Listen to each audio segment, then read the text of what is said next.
Ladies and gentlemen, welcome to the SPE Pioneer Summit 2020 and our technical deep dive session, Connectivity. Yeah, my name is Marian Dümke and I'm the Global Product Manager for Single Pair Ethernet at Harting. And my name is Ruud van den Brink. I'm the Product Manager for Industrial Communication at TE Connectivity. Yeah, the agenda for our webinar deep dive session Connectivity looks as it follows. We want to start with the already published IEEE Single Pair Ethernet standards. Then we want to focus on the topic of remote powering. Then we want to go more into the details of the connectivity to the overall standard IEC 63171. And then we want to focus on the connector standard IEC 63171-6 and all the different variants inside of it. And we have two big topics inside the standard. We have on the one hand the T1 industrial style and on the other hand the M8 hybrid style. After the technical details of these connectors, we want to show you the roadmap, so what is coming next. And then a big portion of our webinar would be the topic of use cases, where we want to show for which application, which connector is necessary and why is it designed as it is. And at the end, we want to compare standard Ethernet based on RJ45 with single pair Ethernet. Yeah. First, I want to start with the already published IEEE standards, which came from the 802.3, which consists of everything which is copper-based. And in this diagram, we see the already published standards from the IEEE. We have on the x-axis shows the transmission lengths and the y-axis show the transmission speed. Till today, we already have 4 standards ready. We have on the one hand the 10 megabit standard over 1000 meter, which also consists on the T1 10 base T1S standard, which specifies a link up to 25 meters for multi-drop applications, where Ruud will tell us a bit more about later.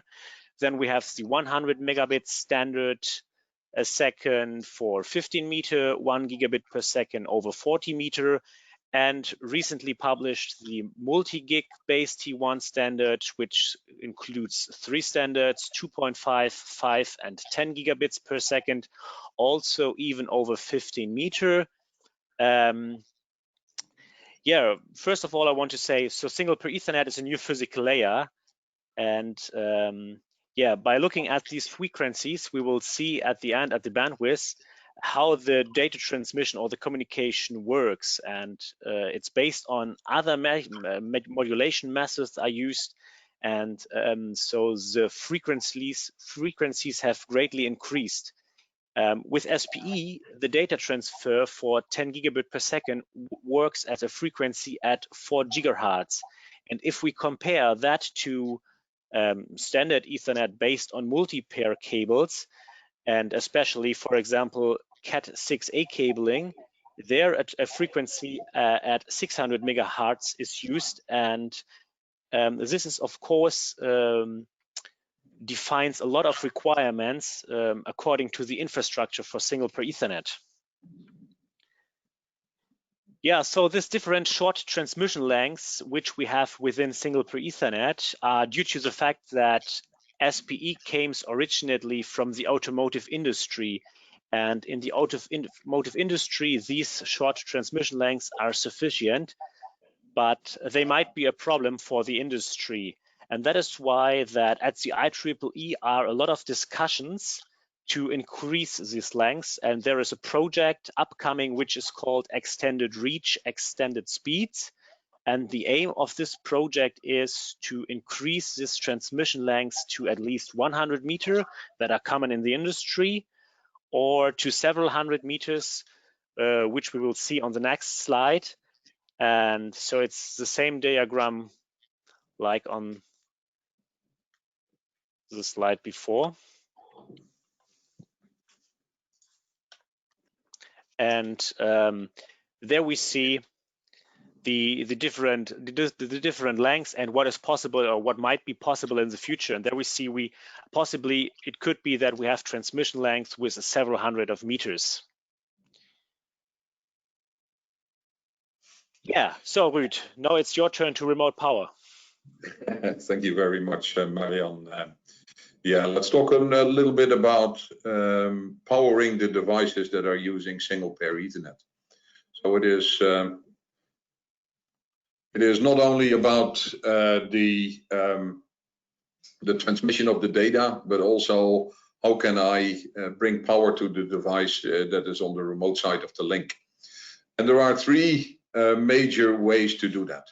The traditional way is to do it with a direct power connection. So it's really using the existing power grid and bring a separate cable to the device and to power it. Of course, there are some disadvantages in doing so.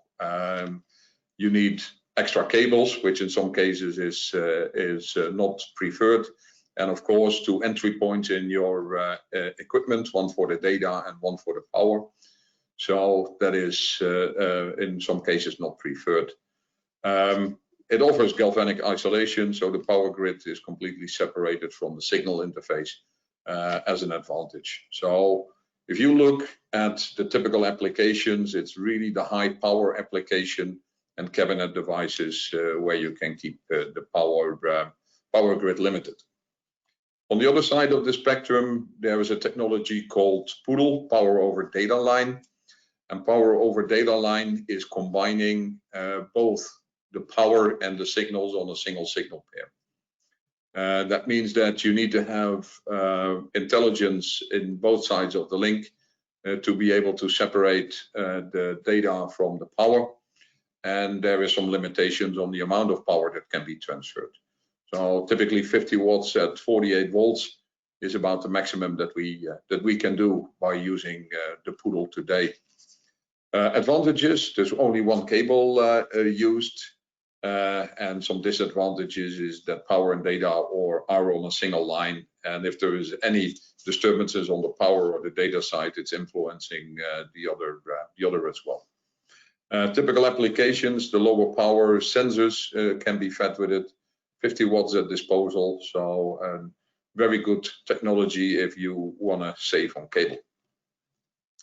Then there is a form in the middle of it, and we call that hybrid. And hybrid is also using a single cable, but within that cable, there is a separate cable pair for the data transmission and separately shielded. And there is another pair taking care of the power supply. So the cable is a little bit more complex. The big advantage is that you can power up to 400 watts at 48 volts. And still remain galvanic isolation. So that is finding its way in a combination of sensor and actuator networks where the total power is going beyond the levels that can be supported with PODL. To give you some examples on these type of structures, a point-to-point connection, there we have the ability to power next to the signal, or either superpose on the signal with PODL, or you can do it by the red, let's say, connection here as a separate power line. And that is, in the hybrid case, integrated in a single cable. So higher power devices can be powered with it. Then if you go for a line topology, you would be able to patch through the single pair Ethernet data and one power source equipment is able to power multiple power devices. So you can chain them up, still have a single cable interconnecting them, and reduce on the wire complexity. And then there's a third topology, what we see quite often. For instance, a switch is having the power source equipment on board and is able to power on each separate single pair Ethernet port the remote device, the power device. So a number of different topologies are possible with this.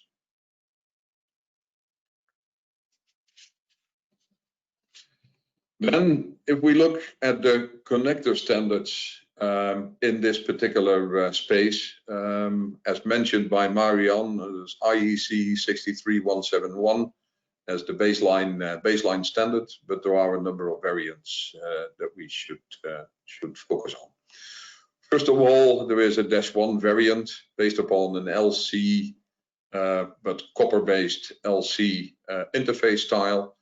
It's a published spec, but it's limited to addressing MICE 1 applications, so preliminary aimed at building automation, but at this very moment, a standard that exists. Then there is second combination of standards, I would say. It's the -2 and the -5. The -2 for IP20 and the -5 for IP67 applications.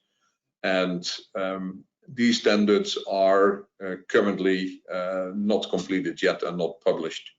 Yeah, so disadvantage, there's 2 standards for separate interface styles, and definitely that can be better. And the -6 is an example where that is being positioned under a single standard. This is a published standard, and we as Single Pair Ethernet Partner Network supporting this. It is containing both the IP20 and IP67 solutions based upon single pair two-way technologies and a combination of data powers in hybrid connector and cable implementations. So for us, that is, as Single Pair Ethernet Partner Network, that is the standard to drive and the standard to support.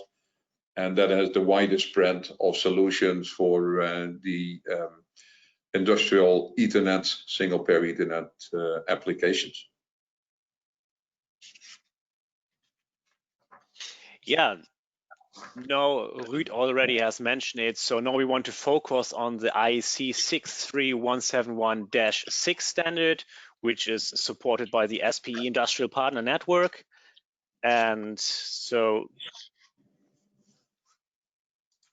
this slide shows the entire connectivity which is included in the IEC 63171-6 standard. On the right-hand side, we see the original section from the IEC standard with all the different variants. And on the left-hand side, yeah, so it's the same overview, but it's shown a bit larger to see more the details. And today we have different connector styles in it. And yeah, we have on the one hand, we have the standard IP20 version, and then we have a big variety of IP65 and IP67 versions. We have a snap-in connector with a passive locking mechanism based on the form factor of an M8. We have the M8 push-pull version. So push-pull is a fast locking mechanism with an active locking ring. And also we have the well-known M8 screw version, which everyone knows from the automation world. And yeah, the same we have for M12. We have also M12 screw and M12 push-pull versions. And Ruud has already mentioned it too, so that we also have an M8 hybrid version, which he wants to talk a bit more later on. And yeah, so for the T1, well, for the IEC 63171-6 standard, it's very important that it's a complete document with all test sequences and everything you need in one document. And this brings a lot of advantages to the users. And yeah, so I want to tell a bit more about the T1 industrial style. So it's especially the 2-pin connector. And for this 2-point connector, I want to first give you an impression, why did we choose the design as it is? And so we have 3 big key factors why we choose the design as it is. And the first point is that we have designed a very symmetrical mating phase, and that is especially very important. At the beginning of the presentation, I have shown you the high frequencies which or where the data transmission works for Single Pair Ethernet. And so that is very important that we have a very symmetrical mating phase, because if external interference couples in to the signal paths, we have on both signal paths the same amount of interferences, and that leads to that these interferences cancel each other out. Another important point is that we have arranged the contacts in our design horizontally next to each other. That is also very important because that leads to equal signal run times between the contacts. If we, for example, arrange the contacts one above the other, that will of course save a space, but then we have different pin lengths, and that leads to runtime differences in the signal runtimes, and that will be a problem for the higher frequencies. Yeah, the third big point is so that the mating phase in the whole connector is designed for wire gauges, conductor and cable cross sections from AWJ28 up to 26, so very thick cables. And so it's a very harmonized design between all the different applications, all the different requirements from the industry, and also all the different cables which we have and which we have to cover in the future. Yeah, so for the T1 industrial style, we have developed a uniform data container that fits into the various housings. So here we see this uniform data container, and this data container fits in all the IP20 and all the IP65 and 67 versions. Yeah, that leads to a high common part or a high use of common parts, which reduces costs and ensures that all the different styles have the same mating phase, and that also ensures the compatibility of the connectors, and that leads to a continuous connector system. And in terms of compatibility, the IP20 version fits also into the IP65 into 67 housings, and yeah, which is an advantage for test purposes and parameterization. And yeah, so I think that is a very big benefit for this connector system. And in addition to the design, we have there are three important yeah, indicators or features that are essential for a high performance connector.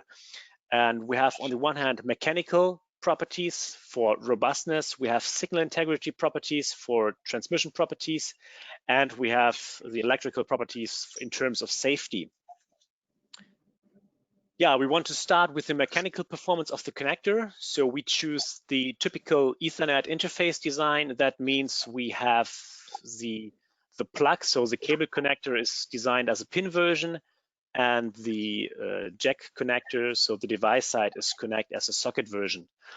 The IP20 version is made for 1000 mating cycles, and for the IP65, IP67 version, especially M12 and M8, we can reach 500 mating cycles. The shielding plates and also the locking latch is made out of stainless steel, which makes it very robust. And we can cover a temperature range from -40 degrees up to +85 degrees. And the connector is shock and vibration proofed according to the IEEE 61373. And that means it fulfills all the requirements of the category B of the railway standards, and that is quite very high. And we made the experience that if we meet all these high requirements, it's also suitable for all the applications in the industry. Yeah, for the electrical performance, we have a rated voltage of 60 volt, a rated current from 1.5 amps at 60 degrees. The connector design withstands the voltage proof from 1000 volt DC pin to pin and 2250 volt DC pin to ground, which came out of the IEEE 802.3 CR standard, which defines the basic requirements for network devices. The connector is 360 degrees shielded, and as Ruud already said, this connector is the industrial style. It's made for MICE 3 applications, and that's also why the EMC resistance is according to E3. Yeah, the last big point is the signal integrity specifications. So signal integrity describes the quality of the transmitted signal, and here we have two important indicators of quality or for the quality, and that's the return loss and the insertion loss. So on the left-hand side, we see the return loss, and the return loss describes how large the portion of the signal is that is rejected, and this indicates interferences in the design. On the right-hand side, we see the insertion loss, and the insertion loss specifies the attenuation of a signal by a component into a signal path, and yeah, that means the signal loss from the transmitter to the receiver. And yeah, with these two measurements on this slide, we can see that we are within the limits, and we have still quite a lot of margin to the limits. And so we can say that these connectors fulfill all the transmission requirements, and we can ensure a safe transmission for the data. Yeah, Ruud, now it's your turn with the hybrid style. Yeah, thanks, Marian. Yeah, I think a very good explanation on the IP20, the T1 style connector. I'd like to mention a little bit more about the M8 hybrid connector and why is the design as it is. I think the generic comments from Marian on what is important for a connector apply for the M8 hybrid as well. And it's not only the connector, it's also the choice of cables. So in this case, we chosen a traditional AWG26-22 data line, which is similar to the T1 connector. And for the power, we used an 18 gauge wire that would allow you to transfer a current of 8 amps. Dimension-wise, we dimensioned it in such a way that we optimized it for the data transmission rates in single pair Ethernet, at the same time keeping all the necessary distances to guarantee all of the safety aspects associated to connections like this. So similar to Marian, mechanical robustness, temperature also very important there. Signal integrity on the transmission side, and of course all of the safety aspects apply for the M8 connector as well. That brings us to a number of specification items. We have been building this connector based upon an M8 industrial connector. So that's a well-known connector interface which already has been accepted in the industry quite well. It's a very small interface, so that allows you to build very dense interfaces to your equipment, and it has a very, very proven high reliability with respect to waterproof and dustproofness and the number of mating cycles. So 500 mating cycles like the standard M8 is having as well. As you can see, the hybrid interface has a unique coding, so it will not be mateable with existing M8 codings, and that makes it quite good to prevent problems like mismating interfaces in the field. The temperature range is the traditional industrial temperature range. And if we look at the electrical side, we use this connector in an environment up to 60 volts, so non-hazardous voltages. The rated current for signal for the signal pair is 4 amps, so you can use only the signal pair to put PODL over it. And then there is a separate power pair with bigger pins, 1 millimeter pin supporting 8 amps as a hybrid power scheme. And the voltage proofness, it's similar to the T1 connector, pin to pin, 1 kilovolt DC, and pin to shield and pin to ground, 1500 volts AC RMS, or the equivalent of it, 2250 volts DC. Also here, the signal integrity portion is extremely important, and with it, the EMI and EMC let's say, performance, and that is according to E3 here as well. If you look at the signal integrity, similar to the TE1, return loss and insertion loss, and as you can see, the curves are sufficiently far away from the specification targets. So that means that that particular connector is very well suited for addressing the applications in the industrial space. And that's similar for the M8 hybrid, where the receptacle is male and the female is on the plug side. Also there you can see that we are sufficiently far away from the limits of the IEC specification. Having said that, I'm going to hand it over to Marion again for the roadmap. Yeah, thank you. Yeah, so now we come to the roadmap. So I think which is a very interesting topic according to the connectivity. I will start with the connectivity according, of course, to the -6 and to the T1 industrial style. Let's start on the left-hand side in the year 2020. And yeah, we already has launched the IP20 version in a field installable version and an overmolded version for patch cords, and also the IP20 angle jack. For 2021, we have scheduled a variety of different connector styles. We will start with the well-known T1 M12 versions with screw locking, also as a field attachable version and an overmolded solution for patch cords. And then we will have a variety of jacks, of PCB jacks in a vertical and horizontal ways in different lengths, and also the housings for it. After that, we also are working on the T1 M8 version, which is also very important in terms of miniaturization, also with the screw locking as an overmolded version with the corresponding device side. And beside that, a lot of couplers are necessary.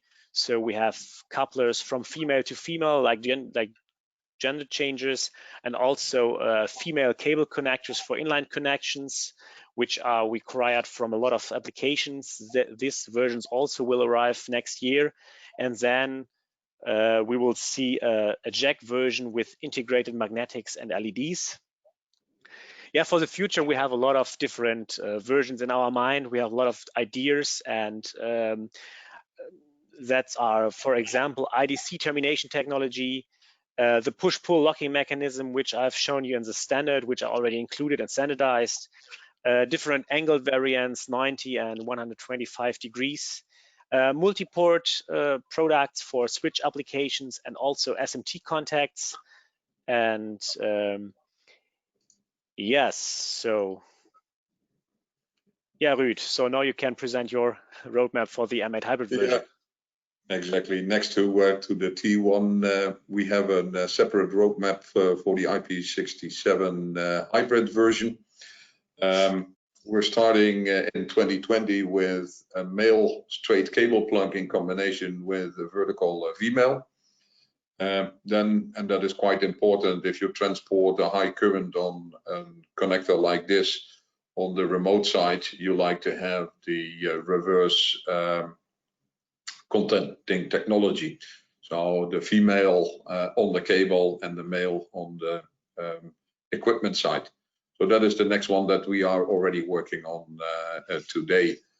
And then moving forward, we see different form factors coming in: right angle devices, male and female, field installable plugs and sockets, and a variety of cable assemblies with the different style of cables and cable specifications.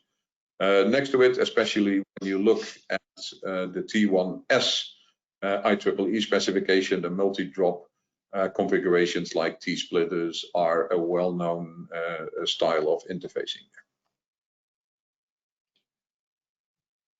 So I think a roadmap summary, I think we have a very complete product range with all the products that need to be available, ranging from both IP20 to IP65, 67, using the traditional M8 and M12 product basics, and therefore a very, very reliable interface structure. The portfolio brings plugs and PCBs and cable jacks with crimp and IDC termination. I think that is quite important, both to address the field installability aspects as well as the, let's say, preconditioned environments at harness makers to build cable assemblies with these connectors. We see that moving to accessories like couplers, like system cables, outlets, protection covers and patch cords, and of course also companies that will work on the device side and will build compatible products that we see today using different Ethernet connectivity like RJ45 Xcode or decode interfaces, but then will be made available with SPE interfaces as next generation. And with that, I think we are going to go to discuss the user cases associated to SPE. And to kick that off, I will hand it over to Marian again. Yeah, thank you. Yeah, so now we come to the use cases, but before we start with concrete use cases, I would like to show you briefly what the idea of single pair Ethernet is. And for this purpose, we will take a look at the well-known automation pyramid and how communication in the factory works today. So if we look at the field level, so right here, we have today many different proprietary communication protocols for different applications and that are not compatible to each other. And this requires a lot of software and hardware, such as gateways for the translation end. So the idea of single pair Ethernet is to place all these protocols and standardize the communication in the field level and connect all the devices via Ethernet. And yeah, so this idea is not really new. When the first Ethernet protocols came up around the 2000s, they have the same approach. And but if we are honest, that never happened, and Ethernet never has reached the field level. And yeah, for many different reasons like costs or size. And with SPE, we now have the possibility to change this communication yeah, fundamentally in the field level. So we see it in this picture. I think it's a very good overview about it. So we have the field buses here. We have analog systems like 4 up to 20 milliamps current loops or 0 to 10 volt. And yeah, in the future we can have single pair Ethernet down to the edge, down to every device. And that ensures or makes a seamless or continuous Ethernet communication from the sensor to the cloud possible. And at the end of the day, we can make the field level gets smart with single pair Ethernet. Yeah, and maybe I should explain the various SPE configurations that we will find in the field. On the top side, you see a point-to-point connection, and normally that is done in a single cable from device to device. But in reality, you will have patch boxes in between and other connector combinations being part of that end-to-end connection.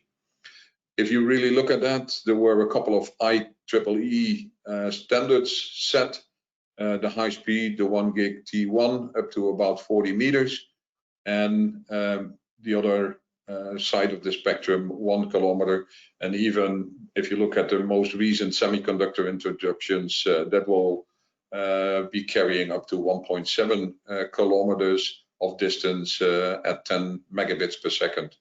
And 10 megabits per second is way more than the current field buses are offering, which is most of the times in the tens of kilobit ranges of transmission speeds.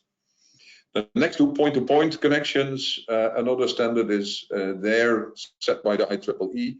It's a 10 megabit standard as well, but it's a multi-drop standard, the T1S. It's a single cable with stubs connecting to each of the devices.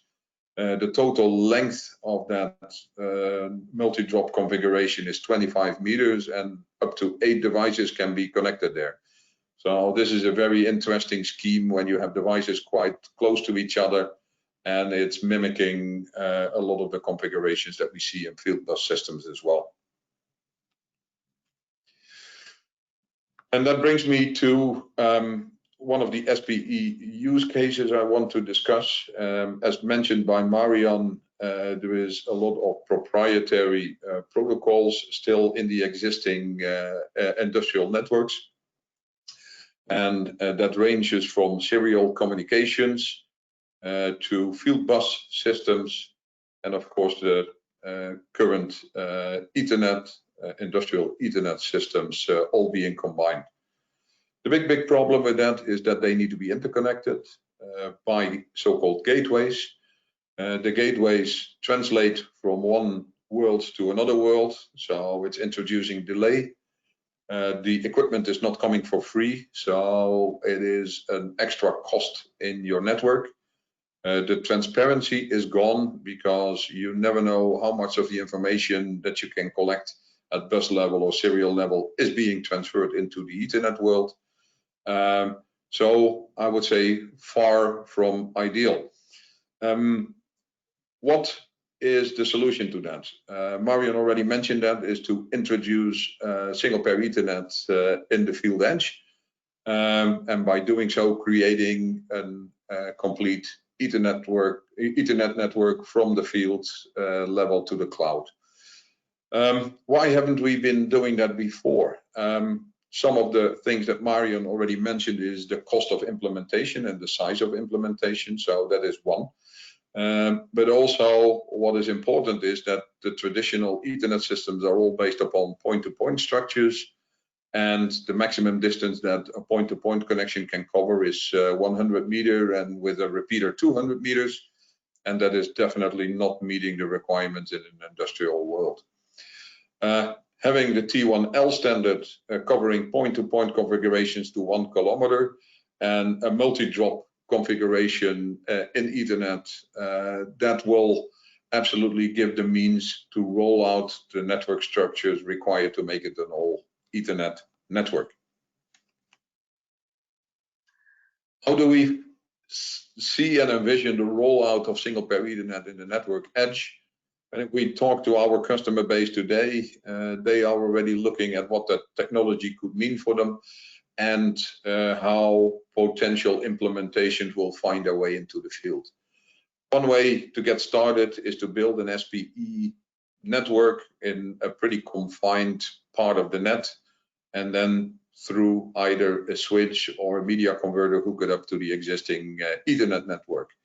That will keep your single pair Ethernet pretty confined, and you can really monitor how well that is behaving. Then the next step in the adoption that we foresee is that single pair Ethernet will be hooked up to the industrial Ethernet side, and of course with all the flavors associated to that. And the rollout will be better and bigger networks and, let's say, multi-stage wiring configurations. So this is really migrating SPE into that world, and till a certain extent replacing the industrial Ethernet.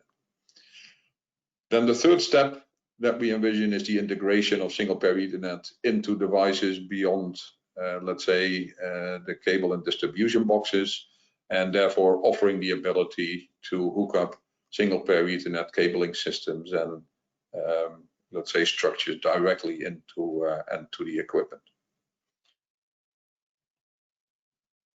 Then I'd like to hand it over to Marian again to look at what the differences are between the standard Ethernet of today and single pair Ethernet. Yeah, thank you, Ruud. Yeah, I think it's very interesting to see for what single pair Ethernet is made, what is the idea behind, and which kind of connectivity we need for which use case. Yeah, finally, we want to compare single pair Ethernet with standard Ethernet, and especially the well-known RJ45 and the T1. Yeah, so we will focus on the advantages of single pair Ethernet and why we can now bring Ethernet to the field level. And yeah, So for all the advantages of single pair Ethernet, we can not only focus on the connectivity, so we have to take a holistic view on the whole system, because there are different advantages for different applications and different users. So it's not only one thing for single pair Ethernet which changes, so it's a major change. And now we will see, in comparison to standard Ethernet, which we know today, what fundamentally changes. And all this stuff is also it's not only for the T1, it's also for the M8 hybrid version, because it's the same physical layer. And yeah, so we have different also the same different three portions, or the three properties which are also necessary, and which we are focusing on the comparison part. And we will start with the performance. And a very big advantage is of single pair Ethernet, the use of Ethernet in application where it's not been used today. So that means the field level where standard Ethernet never arrived. And we have, at the beginning of the presentation, we have seen the different IEEE standards, which are already published and which are still under preparation. And so we can ensure almost a similar or a better performance as today. And then a very big important point is the size. And that is what I meant with, we cannot only focusing on the connectivity, so we have to consider the whole system. So yeah, on the one hand, of course, we have smaller connectors and we have smaller cables, because we only have 2 wires and 2 pins in the connector. And that, of course, leads to smaller connectors. And we can see it on the right-hand side. It's a picture from company Würth, which have developed new magnetics, especially for single pair Ethernet.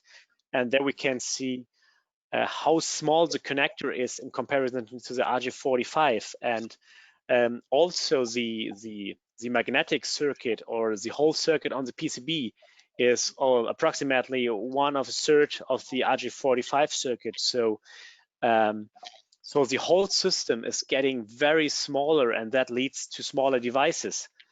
And on the other hand, it's not only the jack connector on the PCB which is responsible for the packaging density. So we have the picture in the middle of the slide.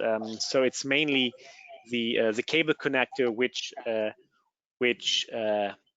is responsible for the packaging density. And yeah, beside the circuit and beside the connector, so the cable is a very important topic. So the cable is much thinner because we have only 2 conductors. It's much more flexible, which is a big advantage for motion application like drag chains or robotics, because of the higher flexibility that increases the lifetime. And at the end of the day, if we have smaller devices, we have smaller cables, all this stuff saves weight. And it's also a very important topic. And we have talked to a customer from the transportation market, which tells us, okay, if we can save 1 kilogram in a train of weight, that saves approximately between 15 and 20,000 euro over the whole lifetime of the lifetime of the train. And that is also a very important topic, because we have all this topic of sustainability and green electronics, and single pair Ethernet, of course, supports all these trends. And yeah, so the single pair Ethernet cable is saves approx 40% weight compared to a standard Ethernet cable. Yeah, just 2 things which I want to show you is, on the one hand, it's the locking latch, and that is always the weak point with the RJ45. Everybody knows it and has surely broke this locking latch. And with single pair Ethernet, this never will happen again, because we have a stainless steel locking latch, and this can't be broken. And another important point is the contact systems. So we have, for the RJ45, we have a single beam contact system. So we have only 1 touch point for the connections. And that is a problem because for shock and vibration, it's a very shaky design, and that leads to contact interruptions. And that's also because the RJ45 was originally not made for the industry, so it came originally from the telecommunications sector, and was adapted to the industry, and so that's why the connector has these problems. But yeah, it's still used. For single per Ethernet, we choose a different contact system. So we have a dual beam contact system. That means we have 2 contact points. And so shock and vibration and all this stuff is no problem. Yes. So that was the technical deep dive session to the connectivity for single per Ethernet. Yeah, I would like to thank all the participants and yeah, wish everyone a lot of fun at the SPE Pioneer Summit 2020. If you have any questions afterwards, so you can contact us via the common channels. You can contact us over the homepage of the SPE Industrial Partner Network. You can contact us via LinkedIn, and we will answer all the questions afterwards. And also, I want to thank Ruud for this nice presentation. It was a lot of fun.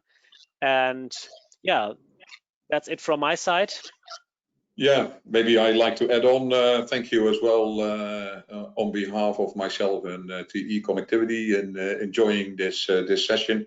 Hope it has been worthwhile and would certainly like to hear from you soon. Thanks. Yeah, thank you very much.